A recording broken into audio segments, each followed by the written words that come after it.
Oda is using Kid and Law's progression to prove a point that strength isn't everything, and that having a special devil fruit is not the end all be all to be successful in this new world. Oda is using the two of them to show us just how formidable the endgame players in the One Piece story are really going to be. But for me to go into more detail, I gotta give a spoiler alert up through the Egghead anime. If you haven't watched that, then scroll on. According to the general population of the world of One Piece, everybody assumes that Luffy, Kid, and Trafalgar Law are generally on the same level, because after Wano they all ended up with a 3 billion berry bounty. Of course, Law and Kid getting those bounties after defeating Big Mom, and Luffy getting his after defeating Kaido. But only one of these characters became an emperor after all of that, even with a berry bounty that's the same as the other two. So why is that?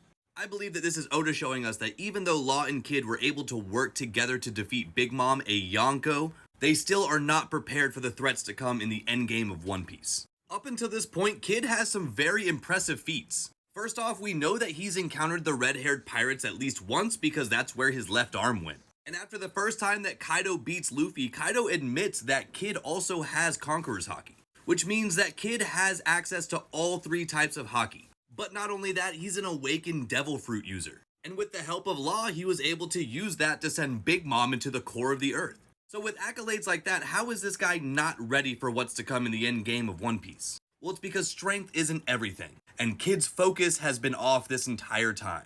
His hubris has him blinded by his rivalry with Shanks. And as we find out quickly in Wano, his awakening is not perfected yet. He can't maintain it for much time at all. Between his trip from Wano to meeting up with Shanks on Elbaf, he barely even has time to heal up from the Big Mom battle.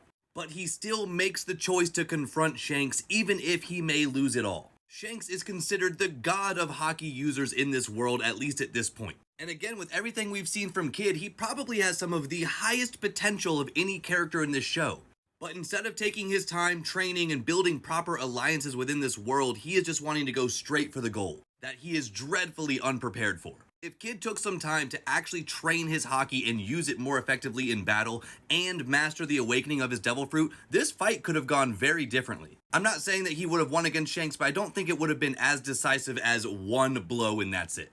Kid has also made multiple mistakes like partnering up with someone like Basil Hawkins or Scratchman Apu, and both of those alliances blowing back up in his face. Whereas our future King of the Pirates has made every proper alliance he needs to, eventually leading him to have a grand fleet. Not only is Luffy himself incredibly powerful, but he has thousands of people supporting him. You cannot take on the New World alone. You cannot take on the New World alone, and strength will not be enough to bring you to the top.